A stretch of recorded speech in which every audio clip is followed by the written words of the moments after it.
Assalamualaikum warahmatullahi wabarakatuh. Profesional muda, jumpa lagi dengan saya di channel ini. Bersama saya Gatot Widayanto. Kali ini saya membahas sebuah buku lagi dan buku klasik karya David Maister. Judulnya cukup provokatif, True Professionalism. Kira-kira kalau bahasa Indonesianya profesional yang sejati, begitulah. Kenapa saya perlu membahas ini? Karena saya salah satu yang percaya sekali bahwa keberhasilan kita sangat tergantung dari bagaimana profesionalisme kita. Selain tentunya atas izin Allah Subhanahu wa Ta'ala. Jadi, saya selalu ingat sekali bagaimana profesionalisme itu begitu penting membentuk karakter, membentuk bagaimana kita berinteraksi dengan orang lain, terutama dengan customer kita, dengan klien kita. Jadi ini yang membuat saya menarik, membuat saya tertarik ya untuk mempelajari lebih jauh profesionalisme itu apa sih gitu ya. Karena kita seringkali melabelkan yang namanya profesionalisme itu dengan kemampuan ya. Nah, David Maister ini salah satu guru bagi saya, karena beberapa bukunya itu menurut saya bagus-bagus semua. Salah satunya, mungkin yang pertama kali saya baca itu Managing Professional Service Firm. Jadi itu sebetulnya cocok untuk mereka yang punya bisnis di bidang profesional, misalnya legal atau consulting, advisory gitu ya, cocok banget. Kemudian juga bukunya yang berjudul The Trusted Advisor juga luar biasa. Itu bahkan waktu saya mengambil sertifikasi coaching, itu malah coach saya, Louis Frankel, itu menyarankan kita membaca The Trusted Advisor. Jadi sebetulnya ternyata buku-buku yang saya pilih itu merupakan pilihan coach saya juga gitu. Jadi sangat-sangat beruntung saya punya coach yang satu chemistry gitu ya, karena buku-bukunya sama. Baik, saya nggak mau berlama-lama, saya langsung aja main di screen supaya kita bisa lebih bisa menghayati. Saya sudah summary-kan di dalam suatu slide, kemudian saya berharap sekali dengan slide ini kita bisa benar-benar menghayati apa itu makna profesionalisme. Bukunya saya lupa, mungkin tahun 98, makanya saya sebutnya classic ini, classic book by David Maister. Kemudian pertanyaannya adalah apakah seorang yang secara teknikal kompeten itu bisa kita sebut sebagai the true professional.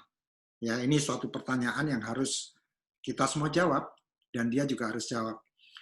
Kemudian apa itu yang disebut dengan profesionalisme yang sejati itu seperti apa? Dan yang nggak kalah pentingnya, apakah kemudian kalau kita profesional dengan sendirinya uang akan mengalir ke kita? Ya, jadi ini sebuah pertanyaan yang mengusik bagi kita semua. Nggak apa-apa, kita sambil santai aja, sambil kita bahas buku ini, dan semuanya sudah ada di slide yang juga slide-nya sudah saya upload di channel ini, silahkan nanti dicari. Yang pertama adalah buku ini mengcover 3 hal. Jadi ranahnya ada 3 hal. Pertama, ranah kita ya sebagai individu, Anda semua sebagai individu. Kemudian ranah perusahaan atau organisasi di mana Anda berafiliasi atau Anda bekerja ya, atau bisa jadi ini perusahaan Anda. Kemudian yang ketiga mengenai bagaimana perusahaan Anda atau Anda berinteraksi dengan klien, about your client ya. Jadi 3 hal, tentang Anda, tentang perusahaan Anda, dan tentang klien Anda. Masing-masing diuraikan. Saya pilih 3 yang paling penting, sebetulnya ada beberapa di buku itu, tapi saya pilih misalkan about you itu makna profesionalisme itu apa, kemudian strategi karir Anda bagaimana, dan kenapa mesti saya? Ya, kenapa mesti saya melabel diri atau kenapa kita mesti menjadi profesional? Ya, jadi ini semua pertanyaan. Jadi saya senang sekali ini suatu hal yang menggelitik kita untuk dibahas lebih lanjut.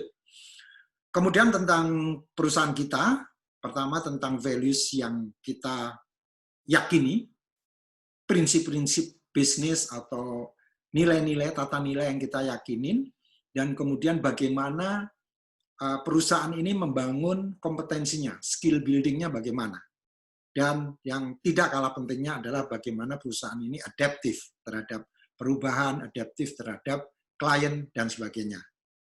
Kemudian yang terakhir mengenai about your client adalah apa yang sebetulnya diinginkan oleh klien atau customer Anda, dan bagaimana marketing itu bisa sukses.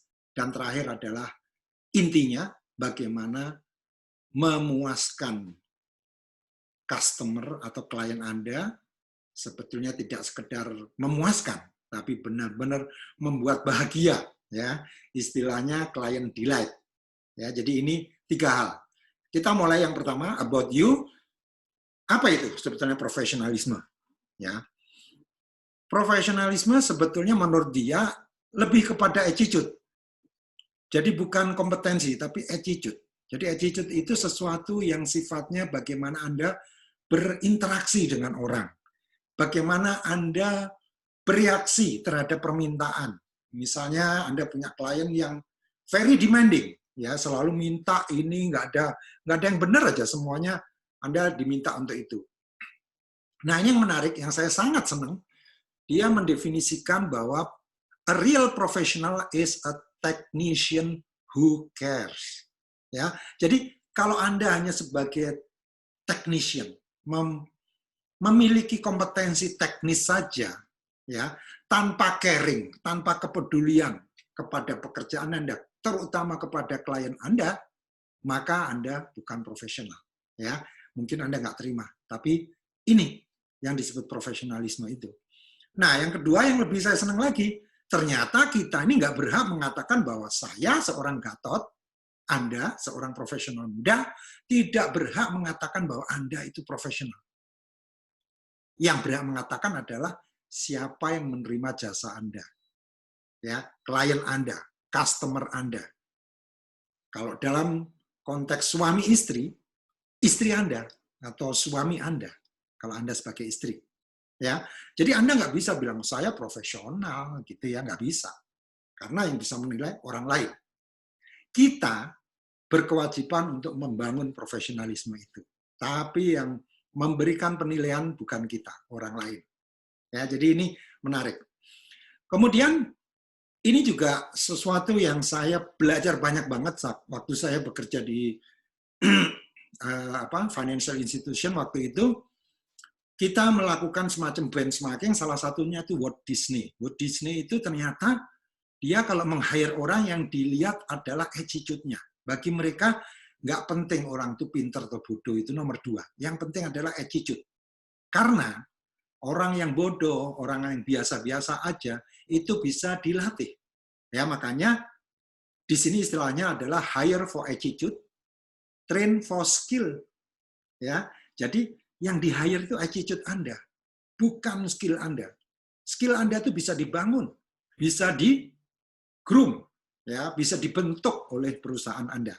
Ya, jadi attitude and characters very important. Ya, tentu Anda ini bisa mencoba merefleksikan ke diri Anda, apakah Anda punya attitude yang menarik. Ya, di sesi lain kan saya menyebut mengenai daya tarik. Ya, salah satu daya tarik adalah ya attitude Anda.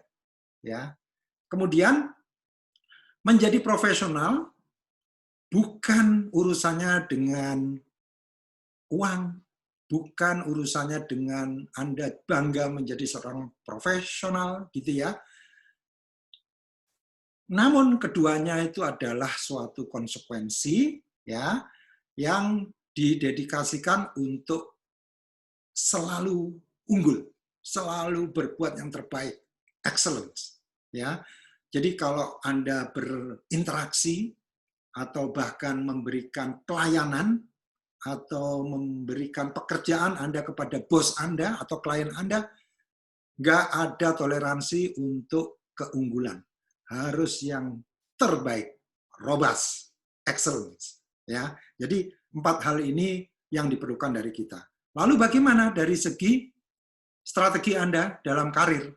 Ya, success comes from doing what you enjoy. Ya, artinya Anda kalau bisa mendefinisikan sukses itu adalah sesuatu yang Anda nikmati. Kalau Anda nggak nikmati, bagaimana Anda bisa mengatakan bahwa itu sukses? Ya, jadi strategi Anda harus berorientasi kepada apa yang Anda enjoy. Nanti kita bahas lebih lanjut lagi.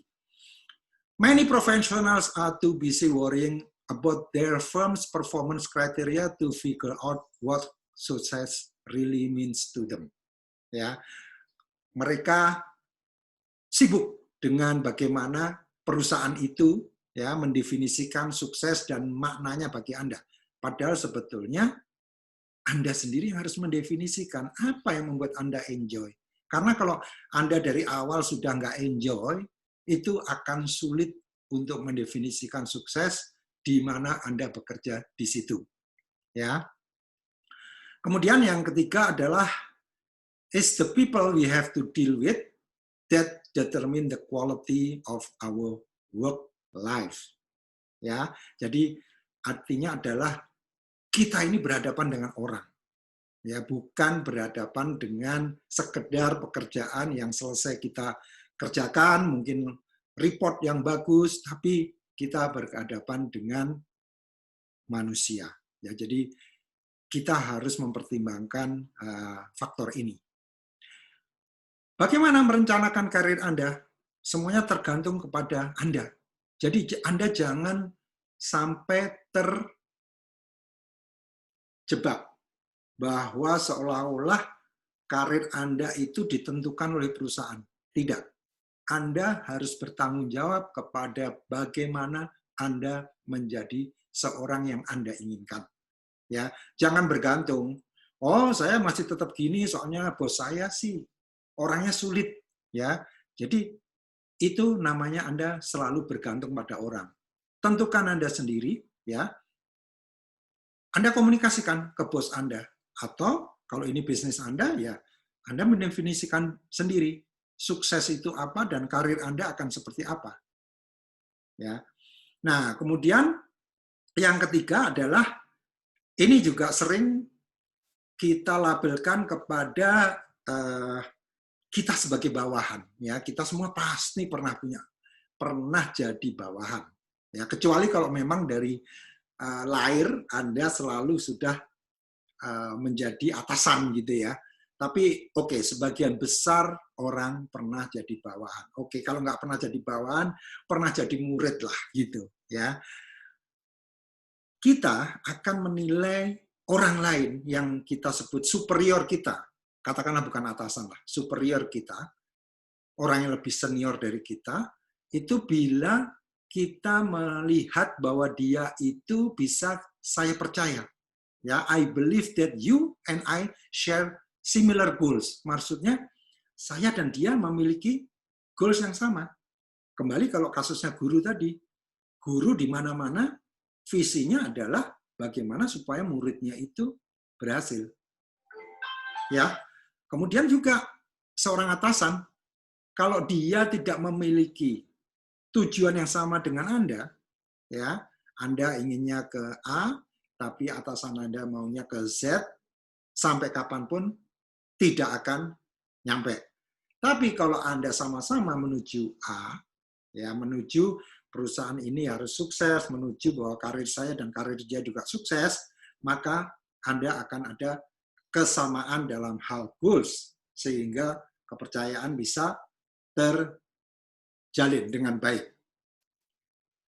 Kalau fungsi Anda sebagai leader, ya, Anda berkewajiban untuk influence dan motivate me, gitu. Maksudnya gini, di sini Anda seolah-olah mengatakan bahwa Anda punya suatu atasan atau superior, ya, atau pokoknya orang yang lebih senior dari Anda, dan Anda akan bisa menerima dia sebagai seorang leader, ya.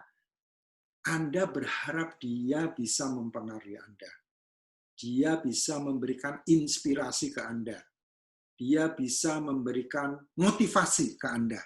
Ya, kemudian Anda akan keluar tuh personal enthusiasm-nya. Jadi Anda antusias karena Anda memiliki leader yang memang Anda yakin bisa mempengaruhi Anda.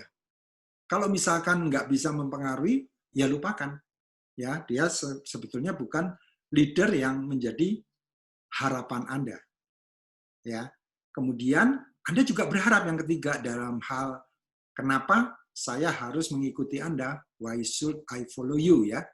Itu Anda harus juga bisa melihat bahwa dia ini benar-benar tulus mau membantu Anda. Ya, kalau tidak, Anda pasti tidak akan mau menerima dia sebagai leader. Kemudian Anda akan banyak menggerutu. Ya, kemudian yang terakhir, kenapa Anda harus menjadi follower? Ya, a leader does not build a business. Ya, jadi seorang leader itu tugasnya bukan membangun bisnis. A leader builds an organization that builds business.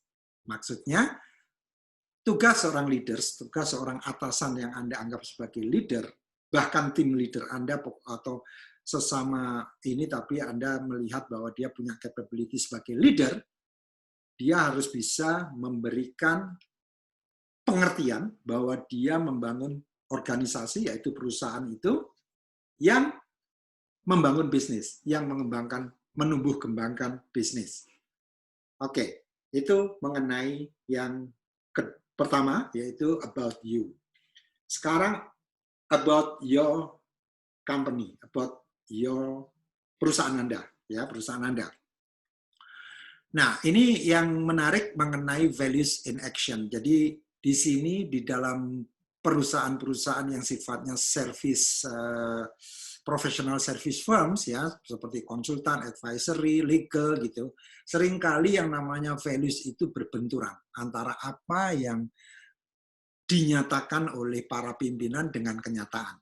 Ya, misalnya ngomongnya terlalu idealis, begitu udah ngomongin bisnis, pokoknya siapapun klien diembat. Ya, jadi akhirnya prinsip-prinsip itu dilanggar dengan sendirinya. Ya, kemudian yang kedua, dalam hal values in action ini, jadi values ini penting sekali. Tanpa adanya suatu values dan atau tata nilai dan tujuan yang jelas, ya, sebuah perusahaan itu hanya sifatnya seperti lip service saja. Jadi tidak tulus, tidak sincere dalam berbisnis. Jadi semuanya itu serba topeng. Ya. Jadi tidak ada sesuatu yang inherent, yang keluar terpancar dari individu orang-orang yang bekerja di situ. Ya, istilahnya dia hanya sebagai tempat, misalnya suatu perusahaan X gitu, hanya tempat untuk mencari uang aja, tapi tidak ada suatu keinginan tulus untuk membantu klien. Ya, padahal sebetulnya dalam konsep bisnis, kalau Anda tulus membantu klien, maka duit itu akan mengalir dengan sendirinya. Ya.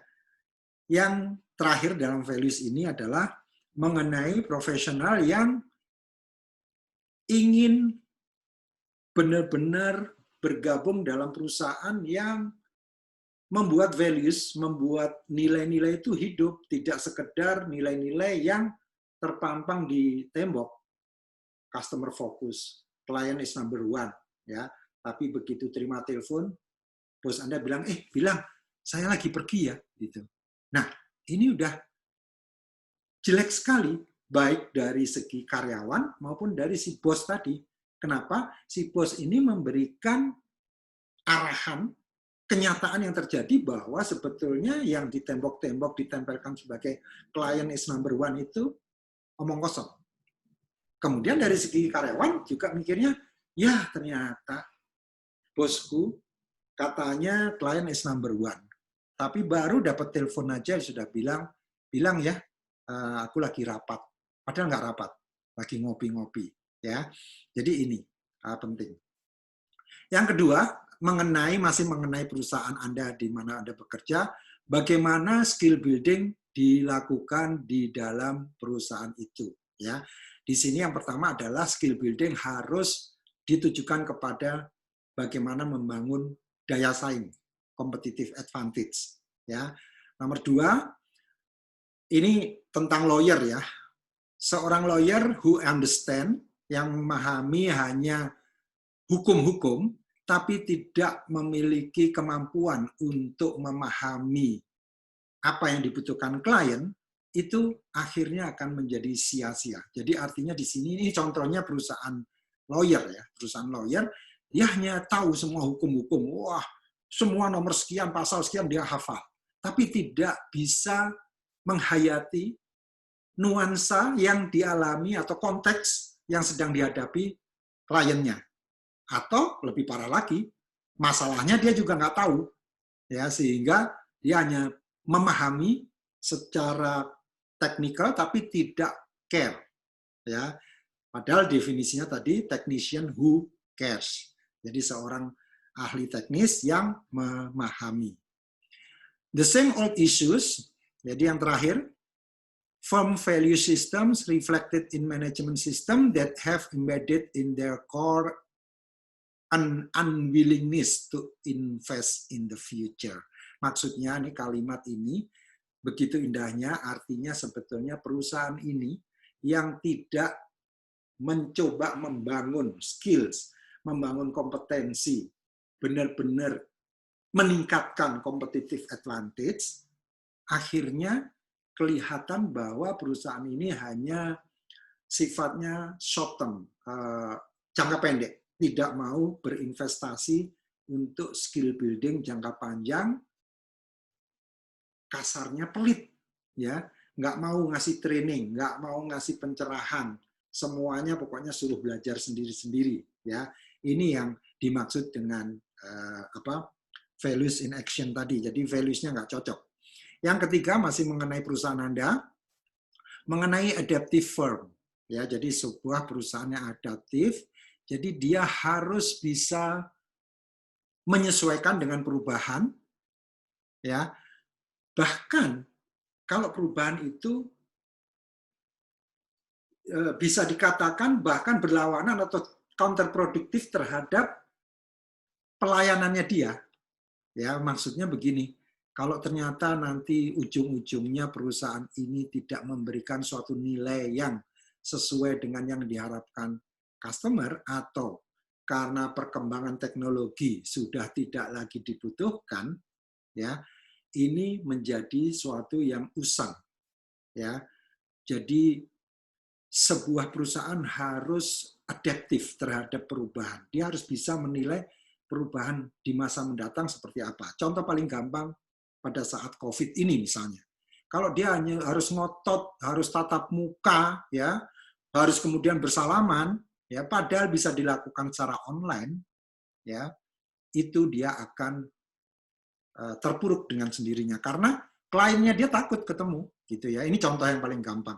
Ya, intinya sebuah perusahaan harus menyesuaikan dengan perubahan yang terjadi atau dia sendiri menciptakan perubahan. Kemudian biasanya mereka bagus dalam hal mencoba mendefinisikan, ya, bagaimana mereka bisa membuat karyawan itu melakukan sesuatu yang berbeda untuk perusahaan itu demi klien, akan tetapi mereka enggan memasukkan sesuatu yang berbeda tadi, inovasi tadi, ke dalam manajemen sistemnya. Ya, karena apa? Mungkin dianggapnya bahwa itu taktis, tidak strategis, sehingga terlewatkan begitu saja. Ada suatu solusi yang sifatnya fleksibel terhadap klien, ya, tapi tidak dimasukkan dalam manajemen sistem. Ya, jadi tidak masuk ke dalam suatu praktek-praktek atau bahasa kitanya ini SOP, ya. Nah, kemudian yang ketiga mengenai adaptive firm ini, management's job is to stimulate experiments and encourage innovation.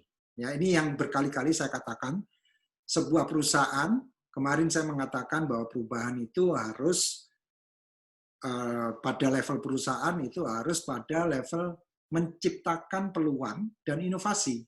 Jadi kalau inovasi itu tidak bisa dia lakukan, ya dia akan selamanya seperti itu dan akhirnya orang lain yang akan maju sebagai sebagai pesaing yang menang. Ya, jadi dia tidak bisa mempertahankan diri di situ karena dia tidak adaptif, tidak ada inovasi. Ya, jadi ini juga sering kita jumpai ya, karena R&D seringkali dilupakan. Maksudnya research and development di dalam perusahaan itu seringkali dilupakan. Kemudian juga yang terakhir yang ditekankan dalam adaptive firm ini adalah fungsi manajemen harus sebagai leaders of a change effort, bukan sebagai controllers. Jadi seorang atau jajaran manajemen dari perusahaan service firm di mana Anda bekerja, ya apakah itu consulting atau legal service atau property service, ya itu semuanya harus sebagai leaders of change instead of controller. Jadi bukan mengendalikan, tapi sebagai pemimpin perubahan. Walaupun perubahan itu bisa jadi dari anak buahnya. Kemudian apa sih yang diperlukan klien? Jadi yang ketiga dari buku ini adalah mengenai your clients, mengenai customer Anda. Isunya adalah bukan bagaimana approach yang terbaik kepada klien, tapi bagaimana Anda bisa memberikan semacam edukasi, semacam pemahaman kepada klien. Karena ini saya sering sekali menjumpai disconnect antara kita sebagai pemberi jasa dengan apa yang dibutuhkan klien. Ya, jadi ini penting sekali bahwa kita memahami issues dulu, ya. Jadi selalu kalau kita membuat proposal, our understanding of your issues. Jadi kita coba validasi dulu pemahaman kita mengenai isu, critical issues-nya apa. Ya, critical business issues-nya apa, baru setelah itu kita mengusulkan solusinya. Nah, kemudian kita sebagai profesional ya itu harus give semacam education yang available. Jadi jangan hanya dibatasi apa yang kita tahu, apa yang kita mampu, tapi semua yang kita tahu itu kita sampaikan. Walaupun dari yang kita tahu itu kita ada yang nggak mampu. Jadi misalnya nih, saya sebagai konsultan strategi gitu ya, kemudian ternyata yang dihadapi dia itu operational issues. Saya akan mengatakan bahwa ini masalah operasional dan untuk operasional bukan kompetensi saya, misalnya supply chain management, ya paling gampang itu ya.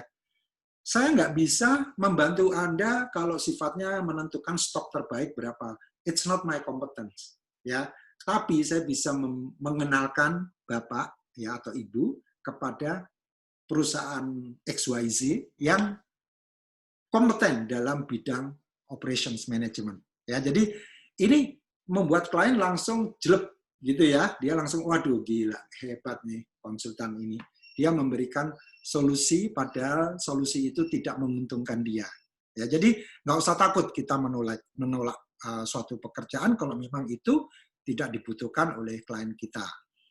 Kemudian yang terakhir adalah mengenai project ya, it's never about what is it was during the proposal process. Maksudnya seringkali ya, ini saya ya di area change management seringkali terjadi bahwa yang diucapkan bahkan yang ditulis di dalam term of reference itu tidak menggambarkan 100% masalah utama ya. Seringkali ternyata masalah utama itu adalah misunderstanding ya antara atasan dengan bawahannya ya.